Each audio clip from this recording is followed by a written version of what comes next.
Hello, hello. Thank you so much, colleagues. It is unquestioned that the reason House Democrats have been so successful is because of the close cooperation between our caucus and the White House. Specifically, the work of Leader Jeffries and then Speaker Nancy Pelosi working in close coordination with our friends at the White House. This year alone, we've avoided a default, we prevented a shutdown, and stand ready to meet the national security needs that this country faces. We are working in lockstep to put people over politics.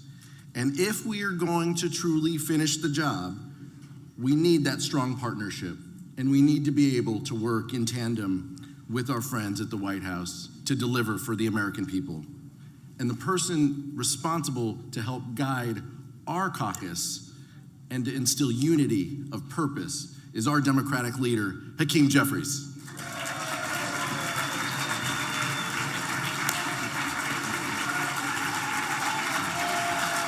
Good afternoon, House Democrats. To Chairman Aguilar. Good afternoon, House Democrats. So good to see all of you. To Chairman Aguilar, Vice Chair Lieu, Whip Clark, Speaker Emerita Pelosi, all of my amazing Democratic colleagues in the House. It's a high honor and a distinct privilege to have this opportunity to present someone who really needs no introduction. President Biden is a good man who's been working hard to make life better for everyday Americans, and together we will finish the job. Now, these are challenging times, and we're working together to address issues of concern to the American people related to the economy and housing affordability, national security, public safety, and of course, our challenges at the border. But let me be clear. Because of the leadership of President Biden, working with House Democrats and our colleagues in the Senate, we have made real progress on behalf of the American people through the lens of how it started versus how it's going. How it started versus how it's going. When Joe Biden first took office, he inherited a once-in-a-century COVID-19 pandemic that shut everything down. Because of the leadership of President Biden, working with House Democrats, we put shots in arms, money in pockets, kids back in school, and now the American people have the freedom to spend time with their families without being masked up or sheltering in place. When President Biden first took office, in Washington, D.C., it had been Infrastructure Week every other week. But nothing got done until President Biden showed up. Because of the leadership of President Biden working with House Democrats, we are finally fixing our crumbling bridges, roads, tunnels, our airports, our water systems, our sewer systems, our mass transportation systems, and now high-speed internet access is available to millions of Americans for $30 less a month. When President Biden first took office, the American people were understandably dismayed, were uncertain about the prospects of ever being able to do something about the gun violence epidemic in the United States of America. Because of the leadership of President Joe Biden working with House Democrats, we passed gun safety legislation for the first time in 30 years that will save lives and lay the foundation for us to do more. How it started versus how it's going. When President Biden first took office, there were millions of veterans who had served this country suffering from brutal exposure to burn pits, toxic substances, and Agent Orange, and were without access to adequate health care. Because of the leadership of President Joe Biden, working with House Democrats, there are now more than 4 million veterans in the United States of America who have access to the health care that they need to live a life of dignity and respect. How it started versus how it's going. When President Joe Biden first took office, the country, the world being ravaged by extreme weather events like hurricanes, powerful storms, wildfires, and floods. And many Americans, particularly younger ones, uncertain about whether anything would ever be done to change the situation. Because of the leadership of President Joe Biden, working with House Democrats, we invested in the largest way in the history of the world in combating the climate crisis to turn the situation around and ensure there will be clean water, clean air, and clean energy in every single community. Can I give you one more? Yes. Can I give you one more? Yes. When Joe Biden first took office, the cost of insulin for the average American family was $4,000 a year. Because of the leadership of President Joe Biden, working with House Democrats, the cost of insulin right now for millions of Americans is $35 a month. How it started versus how it's going. Under the leadership of President Joe Biden, we have made tremendous progress here in the United States of America. Joe Biden is a compassionate public servant, a skilled leader, the comeback kid who is helping the American turnaround story. We know that President Joe Biden is a man with a plan to finish the job on behalf of the American people. And so it is my honor to present to you the 46th President of the United States of America, the Honorable Joseph Robinette Biden.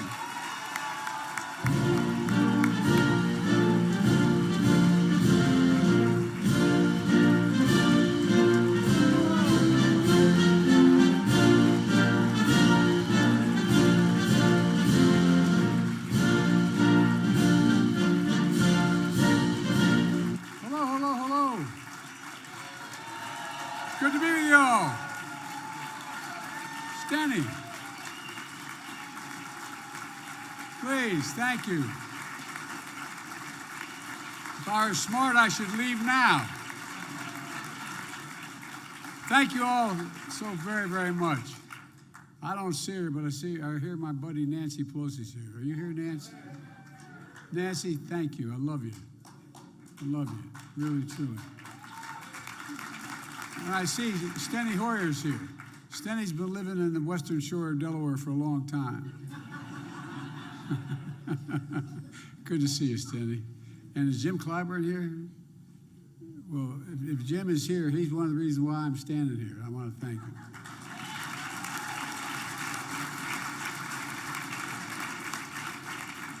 Akeem and Catherine and Pete, thank you to all of you, Let me say a few things before I get started with our discussion. First, I'm not going to be very long, I promise. First, the special counsel released their findings today about their look into my handling of classified documents. I was pleased to see they reached the conclusion I believed and knew all along they would, that there are no charges should be brought in this case. As many of you know, this was an exhaustive investigation going back literally more than 40 years. 40 years when I became a United States Senator when I was a kid. I was a kid, 29 years old. Special counsel acknowledged I cooperated completely. I did not throw up any roadblocks. I sought no delays. In fact, I was so determined to give special counsel what they needed, I went forward with a 5-hour in-person interview over the 2 days of October the 8th and 9th last year, even though Israel had just been attacked by Hamas on the 7th. I was in the middle of handling an international crisis, but I was especially pleased to see the special counsel make clear the stark differences between this case and Donald Trump. As the special counsel wrote, and I quote, "Several material distinctions between Mr. Trump's case and Mr. Biden's are clear. And by the way, this is a Republican council. Most notably, after given multiple chances, this is the continuation of the quote, he returned classified documents and avoided prosecution. Mr. Trump allegedly did the opposite. This is the continuing quote. According to the indictment, he has not only refused to return documents for many months, he also obstructed justice by enlisting others to destroy evidence and then lie about it. In contrast, Mr. Biden turned in classified documents to the National Archives, the Department of Justice, consented to a search of multiple locations, including his homes, and sat for a voluntary interview, and in other ways cooperated with the investigation. That's the distinction, among others. Bottom line is the special counsel, in my case, decided against moving forward with any charges, and this matter is now closed. I'll continue to do what I've always done, stay focused on my job, like you do, of my job of being president. That means going to work with all of you every single day I can. Thank you for being great partners. Just this week, House Democrats showed how united you are. You defeated Mayorkas' impeachment resolution. And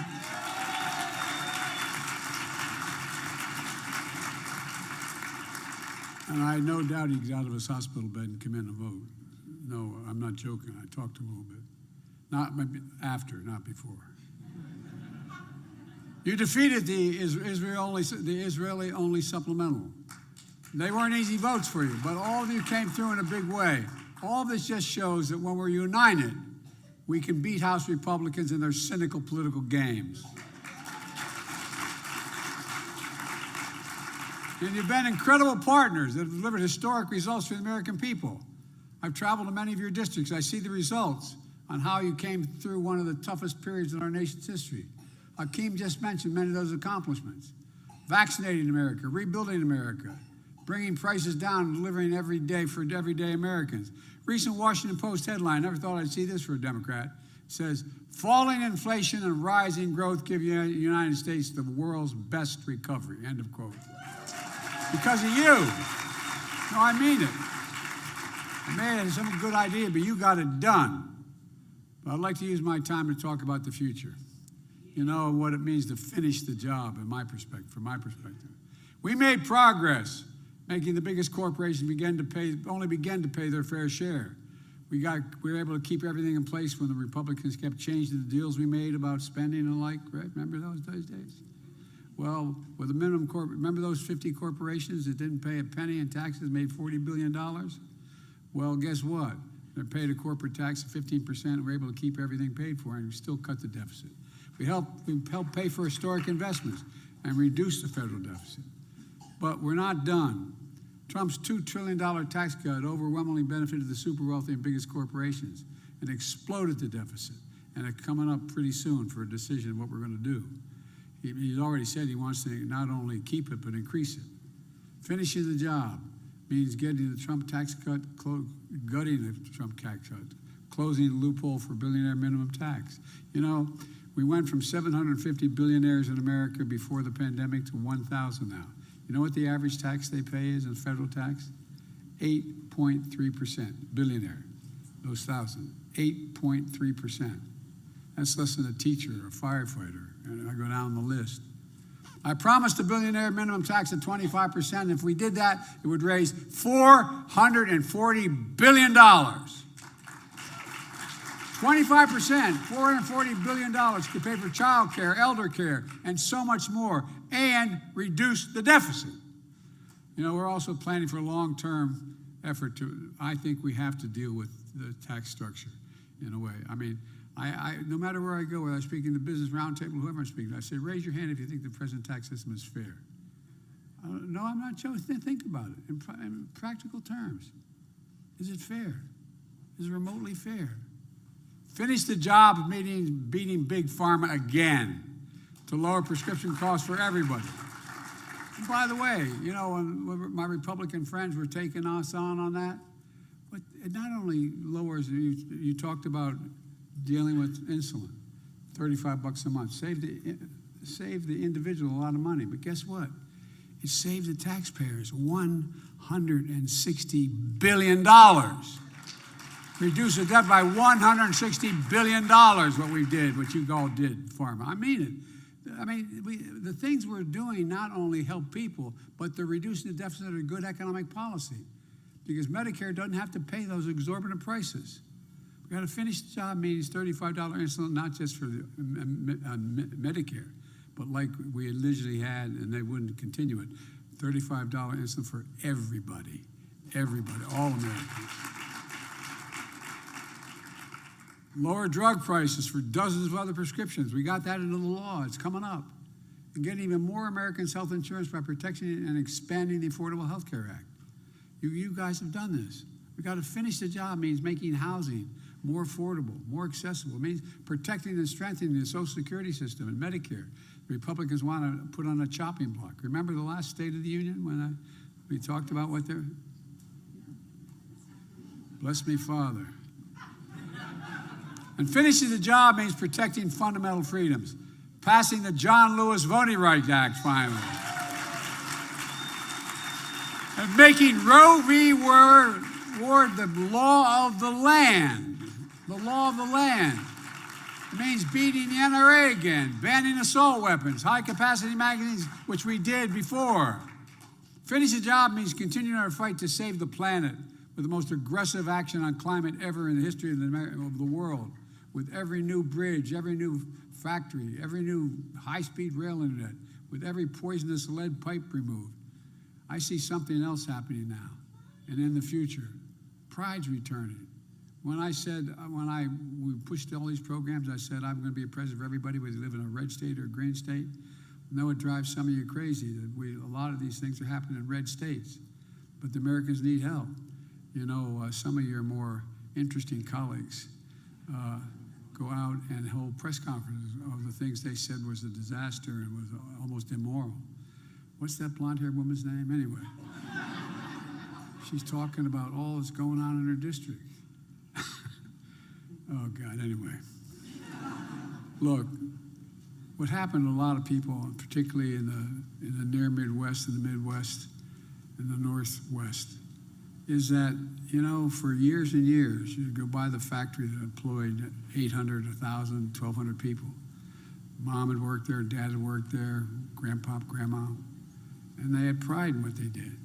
And all of a sudden, corporate America decided, and it really did over the last 10 years, decided, you know, I'd rather take my factory, move it overseas because the labor is cheaper, and then import the product.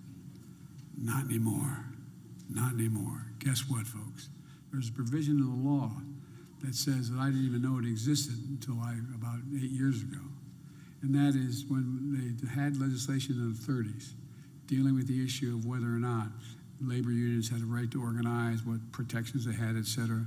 There was a provision in the law that even Democratic presidents didn't either know about or pay much attention to. It said any money you appropriate, the Congress appropriates, and it goes to the President of the United States for public purpose, that president should hire an American worker and American companies to do it. Really. Well, we're investing in America. That's what you're doing. We're investing in America. We're bringing back pride to communities, pride in our country. And so I want to thank you for doing the job you're elected to do. It matters to the American people, and we're in a position to win in 2024, I think. That brings me to the second point. We have to make the contrast, the choice, crystal clear through our friends on the other side, make it easy for us. Time and again, Republicans show they're a party of chaos and disunion. This is not your father's Republican Party. They shout about a problem, but then do nothing to solve the problem. The bottom line is Republicans have to decide, who did they serve? This is not hyperbole. Who do they serve? Donald Trump or the American people? You had worked so hard, bipartisan group, so hard for so long to deal with the border and all the other issues we have in that appropriation. And guess what? Donald Trump allegedly, I can't prove this, I'm told, called people and said, if you support that, I'm coming after you. I don't know what the exact words were, but I'm coming after you. Are they here to solve a problem, or just to weaponize for political attacks those problems? I know our answer. We're here to serve the American people. It's not like we're here, we're Democrats. That's the job. Serve the American people. We have to make that clear. If we do, we win. Just look at 2020. We weren't supposed to do well, remember? We won, in spite of a lot of things. 2022, the red wave was coming, and guess what? It crashed up on a rock. In 2023, every close race we won. When voters have a choice between what we stand for and what Trump and the MAGA Republicans stand for, we win.